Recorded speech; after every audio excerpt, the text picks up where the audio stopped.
గారు చెప్పారు కదా, దయచేసి ఆగండి. రాజీవ్ గాంధీ గారు ఒక ఎమ్మెల్యే 100 మంది రౌడీల్ని గుండాలను వేసుకొని వెళ్ళారని చెప్తున్నారు ఆయన.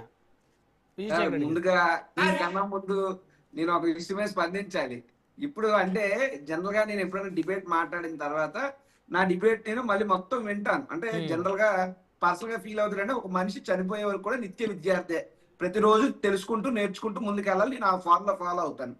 అయితే డిబేట్ అయ్యాక ఇప్పుడు ఈవెన్ బాబు పాదులు గారు కానీ మీరు కానీ నేను తప్పు మాట్లాడాను అంటే maybe spur of the moment లో నేను రాంగ్ మాట్లాడానా ఏంటి ఏం మాట్లాడాను నేను చెక్ చేసుకున్నాను. మీ లైవ్ బ్యాక్ వెళ్ళి మీరు అందరూ మాట్లాడుతున్నా నేను మ్యూట్ పెట్టుకుని వీడియో కనబడి నేను చూశాను. ఇందులో కొంచెం మీ టీంకి చెప్పండి సార్, బట్టలు ఊడదీసి కొడతా అన్నానట. నేను ఏంటి నేను రాజకీయంగా బట్టలు ఊడదీస్తాను, మీ వాస్తవాలు మీ చరిత్రాన్ని బయట పెడతాను అని చెప్తే కొడతానన్నమాట నేను మాట్లాడలేదు.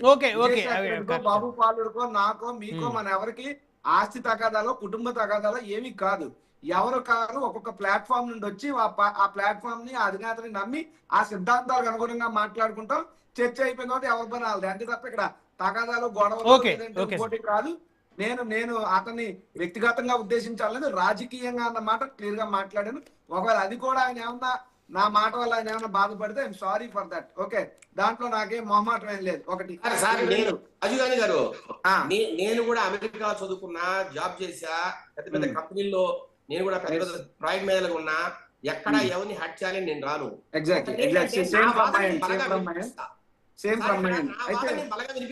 ఓకే, ఇద్దరు కాంప్రమైజ్ అయ్యారు, ఇద్దరు ఒకరికొకరు కాంప్రమైజ్ అయ్యారు. దయచేసి ఇక్కడ ఒకటి ఇప్పుడు ఇక్కడ డిబేట్ లోకి వస్తే ఒక పాయింట్ చెప్తుంది కానీ టైం కూడా సెంగళూరు వెంకటేష్ గారు ఎలాగైతే ఆయన రెగ్యులర్ గా కోర్టుకి వెళ్తారు, నేను అప్పుడప్పుడు కోర్టుకి వెళ్తాను, నేను అడ్వకేట్ నే. కాబట్టి జనరల్ గా వెంకటేష్ గారు చెప్పినా ఇప్పుడు విజయశేఖర రెడ్డి గారు చెప్పినా ఒకటి వాస్తవంగా ఆయన ఏం చెప్పారంటే 7 ఏళ్ల కన్నా ఎక్కువ శిక్ష పడేటటువంటి సెక్షన్లు పెడితే డెఫినెట్ గా రిమాండ్ కి 90% ఇస్తారు. అట్ ది సేమ్ టైం ఆయన ఏం చెప్పారు, హైకోర్టు సుప్రీంకోర్టు గైడ్ లైన్స్ లేదా సుప్రీంకోర్టు వ్యాఖ్యానమో, సుప్రీంకోర్టు వ్యాఖ్యానం అనేటువంటిది ఎలా రికార్డ్ అవుద్ది, ఏదో కేసులలోనే రికార్డ్ అవుద్ది. జనరల్ గా మనం కోర్టులో ప్రజెంట్ చేసినప్పుడు పలానా కేసులో పలానా జడ్జి గారు ఈ స్టేట్మెంట్ ఇచ్చారని దాన్ని కోర్టులో కేసు లా కింద ఎగ్జాంపుల్ ప్రజెంట్ చేస్తే దాని అనుగుణంగా జడ్జి గారు తీర్పిస్తారు. అట్ ది సేమ్ టైమ్ 7 ఏళ్ళు లోపు కన్నా 2 ఏళ్ళు లేదా ఏడాది దానికి కూడా ఏమో ఆ జడ్జి గారు ఆ నిమిషం ఆ సెకండ్ మైండ్ సెట్ బట్టి జడ్జి అనేటువంటి డిస్క్రిమినేట్ ఆయన పవర్స్ ఎండ్లెస్ పవర్స్, ఆయన ఏదైనా చేయొచ్చు. That is his court. Let it be municipal court, let it be district court, let it be high court and supreme court. ఆ కోర్టుకి ఆ judge is the supreme power. He can take any type of decision. అంతే తప్పితే ఆయన decision ఒకవేళ తప్పు అయితే పై కోర్టుకి మనం అపీల్కి వెళ్ళి దాన్ని మళ్ళీ కొట్టేయడం జరుగుతుంది తప్పితే జడ్జి గారు దీనికి ఇదే ఇవ్వాలన్నటువంటిది ఎక్కడా లేదు. అది ఆయన మైండ్ సెట్ ఆ మూమెంట్ మీద డిపెండ్ అయి ఉంటుంది. ఇకపోతే ఇప్పుడు బాబు పాలర్ గారు అందరూ మాట్లాడిన ఒక కాన్సెప్ట్ చెప్తా. ఆయన ఏమంటారంటే ఖచ్చితంగా డెఫినెట్ గా ఎవరైనా శిక్ష పడే వరకు కూడా, శిక్ష ఖరారు అయ్యే వరకు కూడా the person is called accused but not convicted. This is what law says.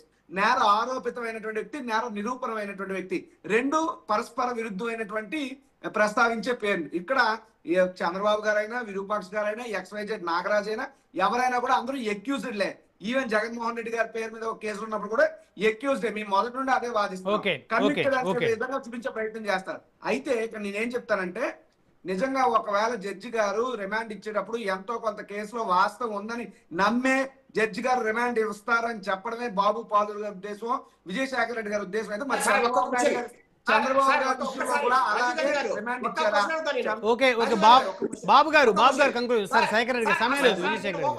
Rajiv Gandhi గారిని కానీ అట్లా వెంకటేష్ గారిని అసలు ఒక జడ్జి ఒక వ్యక్తిని జ్యుడిషియల్ రిమాండ్కి ఎందుకు పంపుతారు చెప్పండి. బేసిక్ క్వశ్చన్ మాడదాం. నాకు ఇంకొక 2 ప్రశ్నలు ఉన్నాయి, అయిపోతే సమయం లేదు. బాబు గారు వన్ వర్డ్ కంక్లూజన్.